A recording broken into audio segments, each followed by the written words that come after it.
बहुत स्वागत है इंडिया न्यूज़ डिजिटल पर आप सभी का। आपके साथ मैं अंजलि मुत्कल। 15 जनवरी 2023 की वो तारीख शायद नेपाल वाले नहीं भूलेंगे, चूँकि सबसे बड़े विमान हादसों में से एक नेपाल में ये विमान हादसा हुआ। ATR 72 यति एयरलाइंस का जब क्रैश हो गया, 72 लोग इसमें सवार थे, 68 यात्री थे, इसके अलावा 4 क्रू मेंबर्स थे और 70 लोगों की मौत की पुष्टि हो चुकी है। 2 लोग अभी भी ऐसे हैं जो कि लापता हैं। इस विमान हादसे ने नेपाल की पोल खोलकर रख दी है। पोल खोलकर इस तरह से रख दी है चूँकि जैसे ही जिस वक्त ये हादसा हुआ, तुरंत वहाँ पर जो बचाव दल है, रेस्क्यू टीम्स है, वो पहुँच गई थी। लेकिन नेपाल में इक्विपमेंट्स की भारी कमी है। 10 मिनट के भीतर ज़रूर जो रेस्क्यू दल है वो पहुंच गया था, लेकिन उस रेस्क्यू दल के पास वो इक्विपमेंट्स नहीं थे जिससे वो जल्द से जल्द जो रेस्क्यू ऑपरेशन है उसको अंजाम दे पाता। वहां पर फायर टेंडर्स उचित व्यवस्था में नहीं हैं।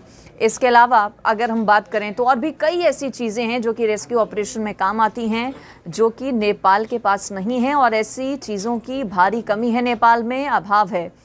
अगर अभी तक की हम बात करें, नेपाल में सबसे पहला जो विमान हादसा है वो साल 1955 में हुआ था और 1955 के बाद अभी तक नेपाल में 104 विमान हादसे हो चुके हैं और इन 104 विमान हादसों में 914 लोगों की मौत हो चुकी है। और पिछले 10 सालों की अगर बात करें तो पिछले 10 सालों में ही बहुत ज़्यादा विमान हादसे नेपाल में हुए हैं।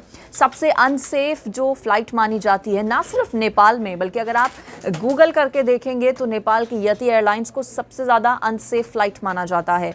तो ऐसे में सवाल कई सारे हैं, आखिर नेपाल की सरकार, वहाँ का प्रबंधन और प्रशासन इस बात का इंतज़ार क्यों करता है कि इस तरह के हादसे हों? क्यों कोई उचित कदम वहाँ पर अभी तक नहीं उठाया गया है? इतनी बड़ी संख्या में, इतने बड़े आंकड़े में अगर वहाँ पर विमान हादसे हो चुके हैं, इतनी बड़ी संख्या में अगर लोगों की जान जा चुकी है, तो आखिर जो सिक्योरिटी चेक्स हैं और अलग अलग लेवल्स पर जो चीज़ें रहती हैं उनको क्यों नहीं अभी तक सुधारा गया है?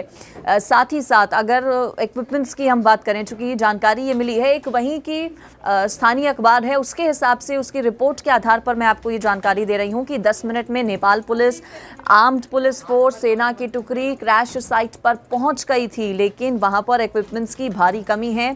वो इक्विपमेंट्स जो कि इमरजेंसी सिचुएशंस में काम आते हैं वो वहाँ पर नहीं हैं और ऐसा इससे पहले भी कई बार अलग अलग मौक़ों पर देखा जा चुका है।